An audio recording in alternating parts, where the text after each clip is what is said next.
लग्नाची बेडी या मालिकेच्या आजच्या भागामध्ये आपण पाहणार आहोत रेश्मा, ऋतुजा आणि राजश्री घटस्थापनेची तयारी करत आहेत. घटस्थापनेच्या पूजेसाठी लागणारं सर्व काही साहित्य ते तयार करत आहेत. राजश्री खूपच खुश आहे. आज घटस्थापनेचा दिवस आहे. आज आपल्या घरामध्ये देवी येणार आहे आणि देवीनं आपल्या घरातील सगळी संकटं, सगळी दुःख दूर करावीत असं ती बोलत आहे. रेश्मा आणि ऋतुजा त्यासुद्धा याच गोष्टीला होकार देत आहेत, की लवकरात लवकर आपल्या घरामध्ये सुख शांती नांदावी आणि आपल्या घरामध्ये देवीचं आगमन व्हावं. आता आपण घटस्थापना करूया आणि देवीची छान अशी पूजा करूया, असं त्यांचं बोलणं चाललेलं आहे. आपल्या घरामधील चाललेले कलह लवकरात लवकर दूर व्हावे, असं राजश्रीचं मत असतं. तेव्हा त्या गोष्टीला तथास्तु करून ऋतुजा म्हणते, "तुम्ही म्हणताय ना, अगदी तसंच घडणार आहे." राजश्रीला ऋतुजाचं म्हणणं पटतं आणि ती स्मितहास्य करत म्हणते, "हो, असंच व्हायला पाहिजे." तिकडे रुक्मिणी आणि सिंधू यांचं बोलणं चालू आहे.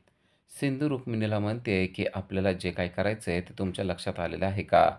ती बोलत असताना कृष्णाच्या टोनमध्ये बोलत असते आणि म्हणते, "आपल्याला जे वाटतंय ना, ते आपण तुम्हाला सांगून ठेवलेलं आहे.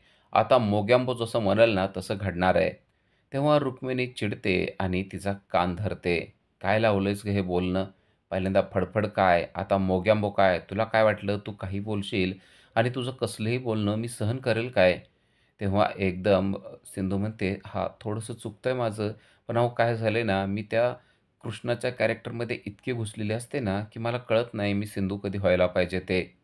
तुमच्याशी अशा भाषेमध्ये बोलायला खरं तर मला आवडत नाही, पण आता कृष्णाचं कॅरेक्टर तसंच आहे ना, त्यामुळं मी तुम्हाला तसं बोलते. कधी-कधी फडफड, कधी-कधी मोक्याम्बो." तेव्हा रुक्मिणी म्हणते, "हां, असं बोलल्यानंतर तुला बरं वाटतंय ना, पण मला तुझं हे असं बोलणं अजिबात पटत नाही. आता मी तुझं हे बोलणं अजिबात ऐकून घेणार नाही आणि खपवून पण घेणार नाही." रुक्मिणी चिडलेली असते आणि रुक्मिणी चिडून एकदम हसायला लागते आणि म्हणते, "तुला काय वाटलं? ॲक्टिंग फक्त तुलाच करता येते का? कशी केली मी ॲक्टिंग सांग?" तेव्हा सिंधू म्हणते, "खूपच भारी. मला तर वाटलं की तुम्ही खरंच माझ्यावर रागावला आहात काय की." ती म्हणते, "आता मी तुझ्यावर नाही, ज्याच्यावर रागवायला पाहिजे ना त्याच्यावर रागवणार आहे. आता तू माझी ॲक्टिंग बघ, मी कसं करते ते." त्या मधूला वाटतंय ना की तीच या घरामध्ये चांगली ॲक्टिंग करू शकते. असं नाही होणार आता. आता आपण जसं बोलू ना, तसंच या घरामध्ये घडणार आहे, असं म्हणून तिने सिंधूच्या खांद्यावर हात ठेवला आहे. इकडे राजश्री, ऋतुजा आणि रेश्मा यांनी घटस्थापनेची पूजा केलेली आहे. पूजा करून त्यांनी देवीला हात जोडलेले आहेत आणि देवाला ते मागत आहेत, की आमच्या घरामध्ये सुखशांती नांदू दे. आणि तेवढ्यात त्यांच्या कानावर रडण्याचा आवाज आलेला आहे. कोण रडतंय असा प्रश्न त्या तिघींनाही पडलेला असतो. एवढ्या सणासुदीचं कोणाला रडू यायला लागलंय असा प्रश्न राजश्रीला पडतो आणि आता त्या तिघी म्हणतात, "चला पटकन जाऊन बघूया काय झालंय ते." तर इकडे हॉलमध्ये सिंधू ढाय मोकलून रडत असते. सिंधू रडत-रडत बोलत असते, की "आता सगळं संपलेलं आहे. माझं आता काही राहिलेलं नाहीये. आता मला जीव देण्याशिवाय पर्यायच राहिलेला नाहीये." राजश्री तिच्या समोर उभा राहते आणि म्हणते, "तू काय बोलतेस? तुला कळतंय का? आणि एवढ्या सणासुदीचं सकाळ-सकाळ तुला रडायला काय झालेलं आहे? एवढ्या भरल्या घरामध्ये रडायसारखं काय झालंय ते मला कळेल का?" तेव्हा ती म्हणते, की "भरलेलं घर तुमचं असेल, पण माझं घर तर आता मोकळं झालेलं आहे.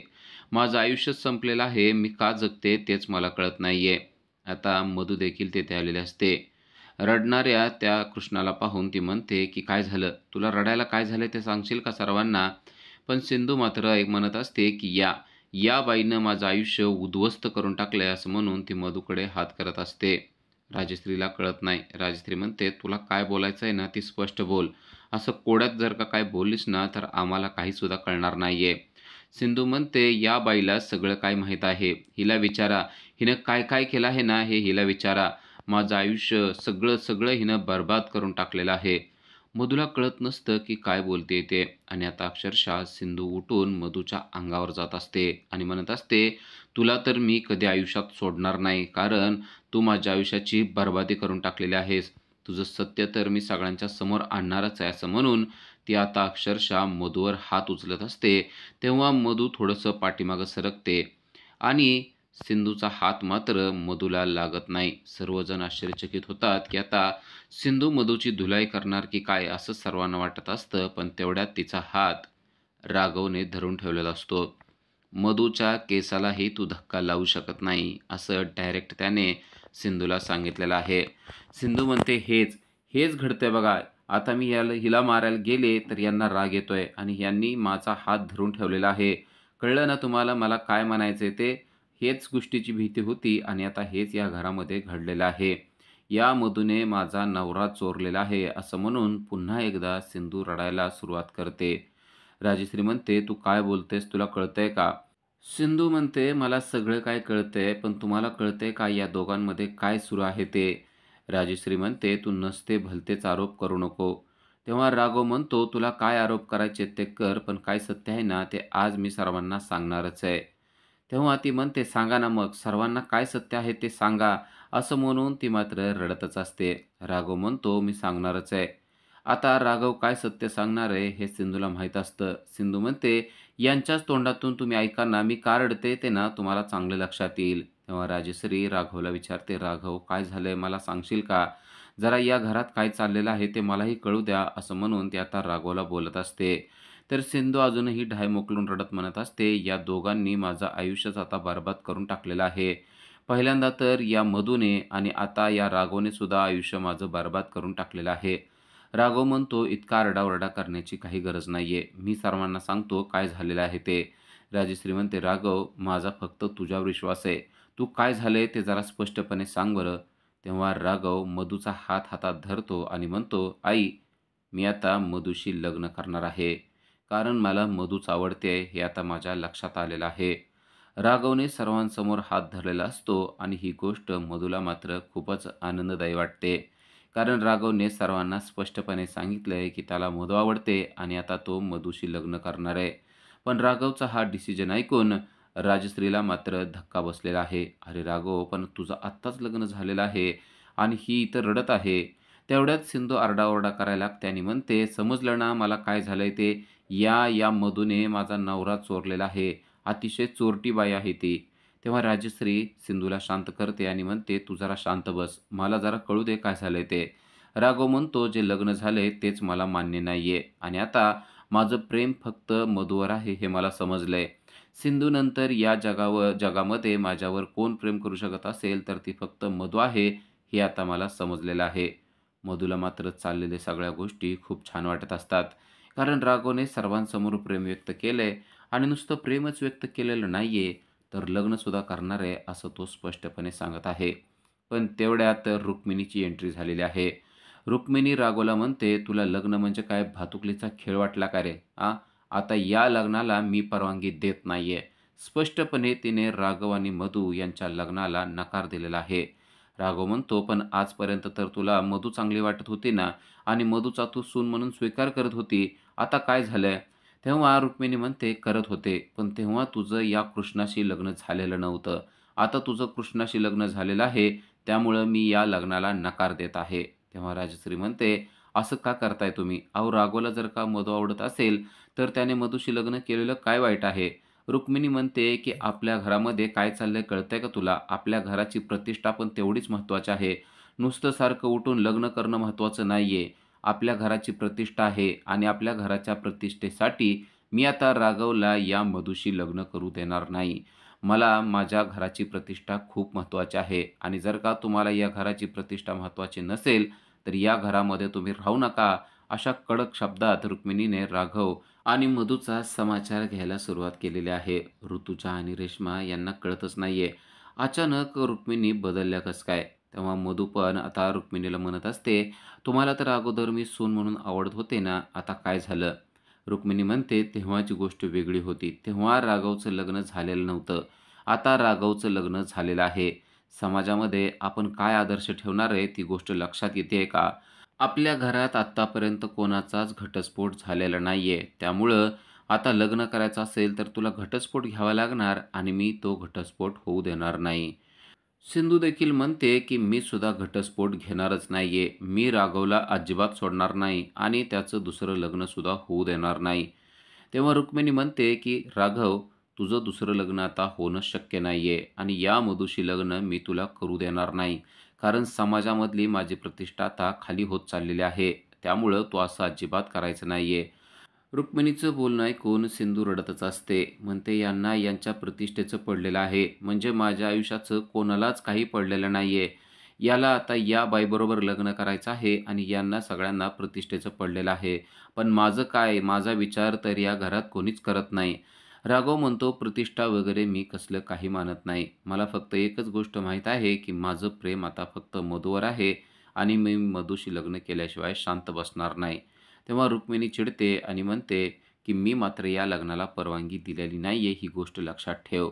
मधू म्हणते, "तुम्ही जरी परवानगी दिलेली नसली, तरी आता राघव माझ्यावर प्रेम करतोय आणि त्यामुळं राघव आणि मी लग्न करणार आहे." रुक्मिणी म्हणते, "मधू, तू जरा जास्त बोलायला लागलेली आहेस. एवढं बोलण्याची तू काही गरज नाहीये."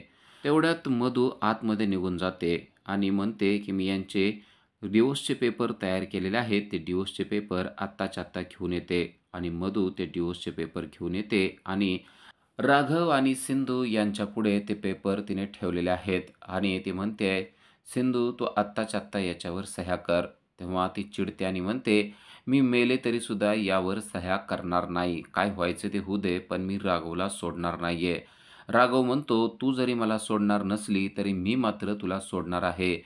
त्यामुळं तू याच्यावर सही करून टाक आणि आपला डिव्होर्स आहे तो जाहीर करून टाक." सिंधू मात्र म्हणत असते, की "मी यावर अजिबात सह्या करणार नाही. जे काय व्हायचंय ना, ते आता होऊ दे." तेव्हा राघव चिडतो आणि म्हणतो, की "थांब, आता तुझ्याकडं बघतोच." असं म्हणून त्याने चक्क सिंधूवर हात उचललेला आहे आणि त्याचा हात मधूने धरलेला आहे. "अरे, तू आता हिच्यावर हात उचलणार का?" असं म्हणून ती त्याचा हात धरून ठेवते आणि सिंधूला म्हणते, "तुला समजलं ना आता, राघवला अजिबात तुझ्यामध्ये इंटरेस्ट नाहीये. त्यामुळं पटकन तू या डिव्होर्स पेपरवर सह्या करून टाक आणि त्याला तुझ्या बंधनातून मुक्त करून टाक." पण रुक्मिणी मात्र अजूनही चिडलेलीच असते. रुक्मिणी म्हणते, की "कोणीही या डिव्होर्स पेपरवर सह्या करणार नाही." राघव म्हणतो, की "कशा करणार नाहीत तेच बघूया. मी पण या डिव्होर्स पेपरवर सह्या करणार आहे आणि आत्ताच्या आत्ता हिच्या बंधनातून मुक्त होणार आहे." तर राजश्री राघवच्याच बाजूनं बोलत असते. राजश्री राघवाला म्हणत असते, "राघव, आत्ताच डिव्होर्स घेऊ नको, पण तुला जर वाटत असेल मधूशी लग्न करायचंय, तर मी मात्र या लग्नाला होकार देते." तेव्हा रुक्मिणी चिडून म्हणते, "जर का राघव तुला आता हिच्याशी लग्न करायचं असेल, तर तुला हे घर सोडावं लागेल. त्याशिवाय तू हिच्याशी लग्न करू शकणार नाही." राघव म्हणतो, "जर का मला मधूशी लग्न करायसाठी हे घर सोडावं लागत असेल, तर हे घर मी आत्ताच्या आत्ता सोडून जातो." तेव्हा राजश्री त्यांचं बोलणं ऐकते आणि म्हणते, "जर का माझा मुलगा या घरातून जाणार असेल, तर मला सुद्धा या घरामध्ये राहण्याची काही इच्छा नाहीये. मी देखील राघवच्या बरोबरच या घरातून निघून जाते." तेव्हा रुक्मिणी म्हणते, "तुला जसं वाटतंय तसं कर, पण तरी देखील मी या लग्नाला कसलीच परवानगी देणार नाही." राघव म्हणतो, "आई, तुला माझी शपथ आहे, तू माझ्याबरोबर यायचं नाही. मी मात्र मधूबरोबर निघून जातो." असं म्हणून त्याने मधूचा हात धरलेला आहे आणि राघव मधूला घेऊन मधूच्या रूममध्ये निघून जातो. इकडे राघव मधूला घेऊन आलेला आहे. मधू राघवला म्हणते, की "राघव, इतका तडकाफडकी निर्णय घेऊ नको. थोडासा शांत हो. अरे, ही आपलीच माणसं आहेत. आत्ता ती नाही जरी म्हणत असली, तरीसुद्धा नंतर ते आपल्याला होय म्हणू शकतात. त्यामुळं तू त्यांच्यावर अजिबात रागवू नको." राघव म्हणतो, "तू बघितलं ना, त्यांना माझ्या प्रेमाचं काहीच पडलेलं नाहीये. त्यांना त्यांच्या खोट्या प्रतिष्ठेचं पडलेलं आहे. मग त्यांच्या प्रतिष्ठेचं मी कशाला ऐकून घेऊ? मला आता फक्त एकच गोष्ट माहीत आहे, ते म्हणजे मला तुझ्याशी लग्न करायचं आहे आणि त्यासाठी मी काही करायला तयार आहे. ही प्रॉपर्टी, इस्टेट, घर-दार सगळं मी सोडून द्यायला तयार आहे. त्यामुळं आता जे काय व्हायचं ते होऊ दे. मी आता घराच्या बाहेर पडतो." मधू म्हणते, "राघव, असा वेडेपणा करू नको.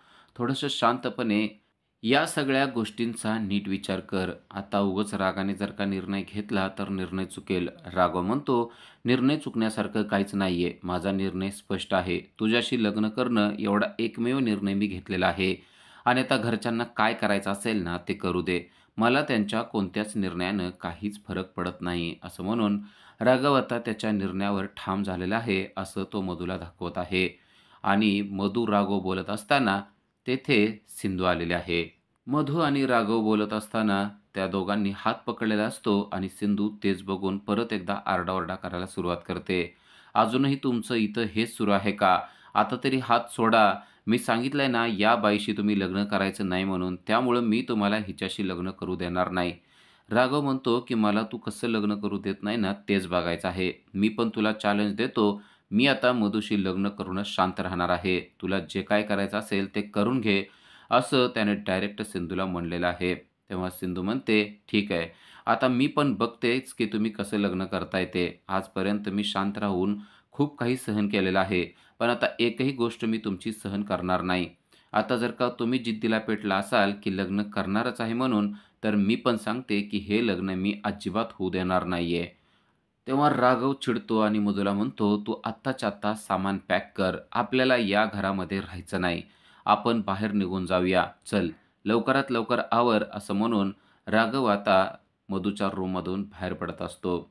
राघव बाहेर पडतो आणि मधू आता सिंधूच्या समोर उभी राहिलेली आहे. ती सिंधूला म्हणते, "कसं वाटलं? तुझा राघव आता पूर्णपणे माझ्या ताब्यात आलेला आहे. जा आणि आता त्याची बॅग भरून दे. आता मी आणि राघव हे घर सोडून जातो आणि आता आम्ही दोघेजण एकत्र राहतो. तुझा नवरा आता तुझा राहिलेला नाहीये. तो माझा झालेला आहे." असं मधू तिला बोलत असते. उद्याच्या भागामध्ये आपण पाहणार आहोत, की मधू बॅग भरून राघवच्या रूममध्ये येत असते, तेव्हा सिंधूने तिचा रस्ता अडवलेला आहे. राघव आतमध्ये लपून बसलेला आहे आणि त्यांचं बोलणं ऐकत आहे. सिंधूने मधूचा रस्ता अडवला आहे आणि ती तिला आतमध्ये येऊ देत नाहीये. हा उंबरा म्हणजे लक्ष्मण रेषा आहे, लक्षात ठेव. जर का तू ही लक्ष्मण रेषा पार केली, तर या सिंधू एवढी वाईट बाई कोण नाही, असं धमकीच आता तिने मधूला दिलेली असते. मधू म्हणते, "तू काय करणार आहेस?" सिंधू म्हणते, "तू आतमध्ये पाऊल तर ठेवून बघ, मग बघ मी काय करते. लक्ष्मण रेषा ओलांडल्यानंतर काय होतं ना, ते तुझ्या लक्षात येईल. राघव फक्त माझा आहे आणि तो माझाच राहणार आहे आणि आता मी तुला चॅलेंज करतेय. तुझ्यात जर का हिंमत असेल, तर ही लक्ष्मण रेषा ओलांडून दाखव, तेव्हा बघ मी काय करते." अशी डायरेक्ट धमकी तिने दिलेली आहे. सिंधूचं ते रौद्र रूप पाहून मधूची पण हिंमत होत नाहीये, की आतमध्ये पाऊल टाकावा आणि जर तिने खरोखरच पाऊल टाकला, तर काय होणार आहे ते आपल्याला उद्याच्याच भागामध्ये समजणार आहे. अशाच अपडेट्ससाठी आजच आमच्या चॅनलला सबस्क्राईब करा. Thank you.